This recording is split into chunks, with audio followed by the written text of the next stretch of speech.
Rogue has released, and it is the most normal episode of Doctor Who we have gotten in a long time. And that's not necessarily a bad thing.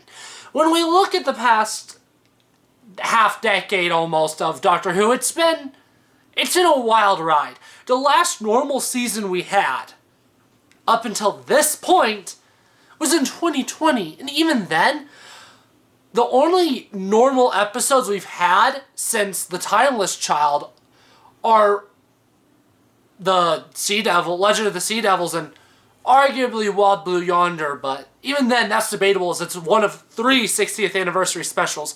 So is it a normal episode? Is every other episode since Praxis has either been a season finale or a heavy part of one, which is Haunting Villa Diodati, the start of a season, the end of the season, a regeneration special, with either the regeneration happening or immediately after, part of the 60th, or a lot of the experimental episodes we've had in this season. The only other remotely normal episode is the Devil's Cord in this season. And with that approach, when I first watched Rogue, my reaction was, oh, that's all?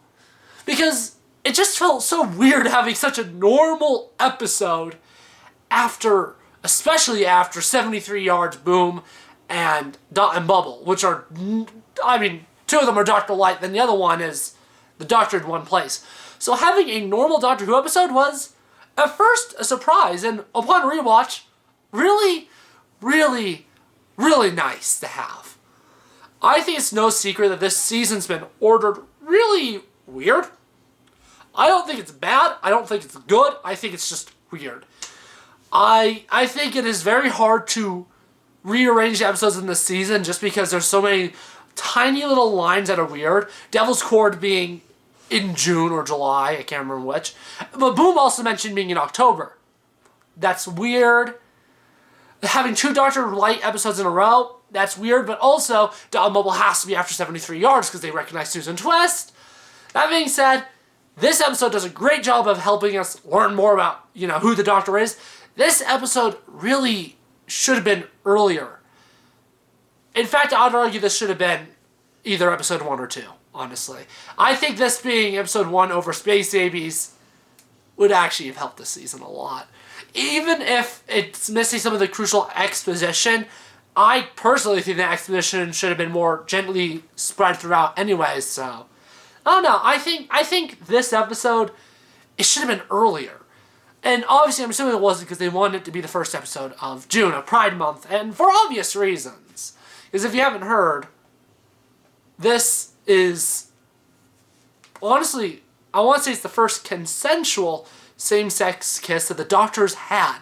Now, obviously, he had 1 or 2 with Jack, but it's Jack Harkness. The Doctor wasn't expecting it. In this episode, though, the actual episode itself was really good.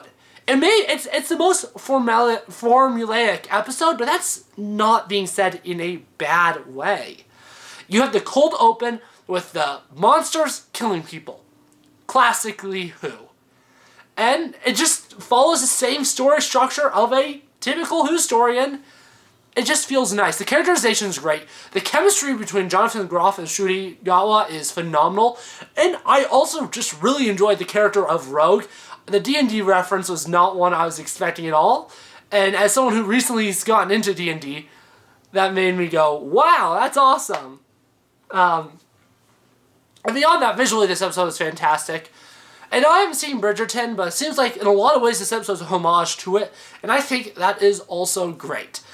I do kind of wish, I don't know, I feel like the pacing could have been a little faster, but even then, that's kind of just nitpicking, as it did still flow pretty well, especially in my second viewing. I will admit that on my first viewing, I was underwhelmed. The second time, no, not at all. Once I knew what it was, I was like, oh, this is great. And the ending. I liked the ending quite a bit. And I'm not talking like the climax where they defeat the villains. I'm talking the ending. With the Doctor and Ruby. That was a fantastic moment. And, well, I've loved Russell's work so far this season. We need more fresh blood. And this shows it to me. And I really hope next season that there's more new writers, and from what Russell said in Doctor Who magazine, it seems like there's going to be a lot more even split between his work and guest writers, which is exciting, especially if this is anything to go off of. Anyways, as the predictions, again, I really, really, really like this episode. I predicted that it would be my second least favorite, and so far, though, it's tough to say for sure, but I do think that I am going to say my prediction was right. I enjoy this episode.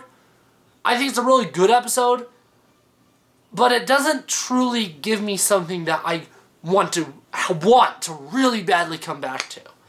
Dot and Bubble is 73 Yards in particular are episodes that I think I could revisit over and over again and still enjoy. Rogue is just a good Doctor Who episode. It's good. And I'd say that's kind of how I feel about the Devil's Cord, but I still feel like I like the Devil's Cord more, and maybe that's just me because I'm a big Beatles fan. I think they're both phenomenal, but I do think it slightly edges out Rogue for me. Anyways, The Legend of Ruby Sunday, I predicted to be one of the best episodes of the season. In fact, I predict it, from what we've seen so far, out of the 7 episodes, that, of course, this being the 7th episode, I predict out of these, it'll be number 3 on my ranking. At least I did originally. Obviously, the only one that I've currently been wrong on is Dot and Bubble.